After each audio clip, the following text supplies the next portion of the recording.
Boa noite, meus irmãos e minhas irmãs. Continuando a teoria do todo universal que a gente viu, né? Que os espíritos seriam como gotas de água no oceano.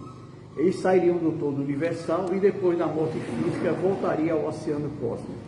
Ora, os espíritos contestam essa teoria, alegando que os gênios voltam ao todo. Ora, se os gênios voltam ao todo, esse já está bem adiantado e não deveriam mais sair seres ignorantes do todo. É uma contradição que é absurdo isso aí, não é? O universo é ab eterno, ele sempre existiu e vai sempre existir, não é? Contrariamente à ideia do Big Bang. Então esse todo já estaria bem inteligente, lógico, é claro. Outra teoria é do panteísmo, que considera Deus como sendo o criador de tudo e ao mesmo tempo a sua criação, isto é, tudo que existe no plano físico. Deus é concomitantemente espírito e matéria. Todos os seres, todos os corpos da natureza compõem a divindade, da qual são as moléculas e os elementos constitutivos. Deus é o conjunto de todas as inteligências reunidas, cada indivíduo sendo uma parte do todo. É Deus, Ele próprio. Nenhum ser superior e independente rege o conjunto. O universo é uma imensa república sem chefe, ou antes, onde cada qual é o chefe com poder absoluto. A esse sistema pode-se opor inúmeras objeções, das quais são as principais. Não se podendo conceber a divindade sem infinita perfeição, pergunta-se como um todo perfeito pode ser formado de partes tão imperfeitas, tendo necessidade de progredir. Como é que Deus vai progredir?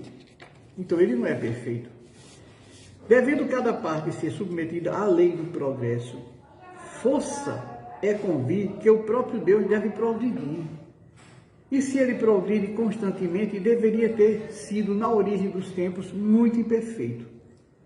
E como pôde um ser imperfeito, formado de ideias tão divergentes, conceber leis tão harmônicas, leis imutáveis, tão admiráveis na unidade de sabedoria e providência, quais as que regem o universo? Se todas as almas são porções da divindade, todos concorrem para que as leis da natureza, como sucede, pois que elas murmurem sem cessar contra essas leis que são obra sua. Como é que pode, não é? Uma teoria não pode ser aceita como verdadeira senão com a cláusula de satisfazer a razão e dar conta de todos os fatos que abrange. Se um só fato trouxer um desmetido, é que não contém a verdade absoluta.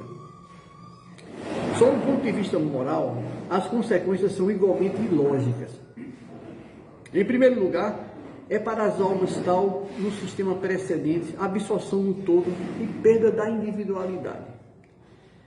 Dado que se admita, consoante a opinião de alguns panteístas, que as almas conservem esta individualidade, aqui já temos uma dissidência do panteísmo, né? Deus deixaria de ter vontade única para ser um composto de miríades de vontades divergentes. Além disso, sendo cada alma parte integrante da divindade, deixa de ser dominada por um poder superior. Não incorre em responsabilidade pelos seus atos, bons ou maus, não é? Soberana, não tendo interesse algum em prática do bem, nem prática do mal. Seria impunemente, né? Demais, esse sistema não satisfaz nem a razão, nem a aspiração humana, que ele crescer espiritualmente, né? Eles decorrem da dificuldade insuperável, pois são impotentes para resolver todas as questões de fatos que sucedem. O homem tem, pois, três alternativas. O nada, o niilismo, a absorção, que é do oceano cósmico, da qual as almas retornam a ele, né? E a individualidade da alma antes e depois da morte. É para esta última crença que a lógica nos impede irresistivelmente a crença de forma básica de todas as religiões. Todas as religiões acham que depois da morte existe alguma coisa, né? E se a lógica da individualidade da alma também nos aponta essa outra consequência, a sorte de cada alma deve depender de suas qualidades pessoais. É lógico, ninguém nasce perfeito. pois seria irracional admitir que a alma atrasada do selvagem, como a do homem perverso, estivesse no mesmo nível do sábio e do homem de bem. Sendo os princípios da justiça, as almas devem ter a responsabilidade dos seus atos. Mas para haver essa responsabilidade é preciso que elas sejam livres na escolha do bem e do mal. Sem essa liberdade na escolha entre o bem e o mal, que se chama livre-arbítrio, haveria a fatalidade, que seria o destino que não pode se evitar. Olhe bem, a fatalidade seria iminente, não é? E com a fatalidade não haveria responsabilidade. Se aquilo tem que acontecer, qual é a minha responsabilidade? Né? Então, tudo acontece devido ao meu procedimento. Todas as religiões admitem igualmente o princípio da felicidade ou infelicidade da alma após a morte. Ou por outra, as penas e gozos futuros, que se resume na doutrina do céu e do inferno, encontrada em toda parte. No que elas diferem essencialmente é quanto à natureza dessas penas e gozos, principalmente sobre as condições determinantes de umas e de outras.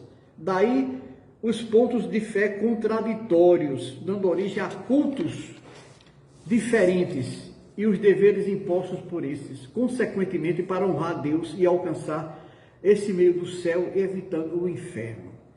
Se a religião tivesse acompanhado sempre o movimento progressivo da ciência, veja bem, do espírito humano, não haveria incrédulos, porque na própria natureza do homem há necessidade de crer, e ele crescerá sempre que ele dê um motivo, um alimento espiritual, de harmonia com as suas necessidades intelectuais.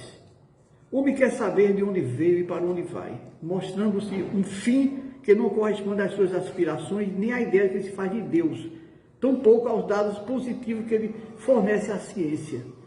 Impondo ademais para atingir o seu destinatário, que é a condição cuja utilidade sua razão contesta, e ele tudo rejeita. Não é? O materialismo e o panteísmo parecem-lhe mais racionais, porque com eles ao menos se relacionam e discutem falsamente, embora. E a razão, porque antes de raciocinar em fatos que são absolutamente improdutivos, como as religiões pregam, não é? Um céu e um inferno, não é? Sem chance da pessoa se reabilitar. Isso é contra a razão, é contra a nossa crença absoluta, não é? Da filosofia. Os filósofos antigamente já diziam isso, não é? Tem que haver uma interação entre nós e o Criador, não é? Tem que haver uma chance dada por Deus para nós corrigirmos nossos erros, entendeu? Não ficaríamos impunes, mas é a bondade infinita do Criador que nos faz ir para Ele, corrigindo nossos erros através das reencarnações. Isso, infelizmente, que as doutrinas ditas cristãs negam, né?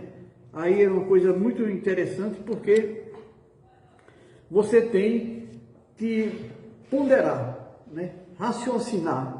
Como é que pode uma pessoa nascer cega sem ter praticado atos? Dizem até que Jesus, teve essa passagem, né?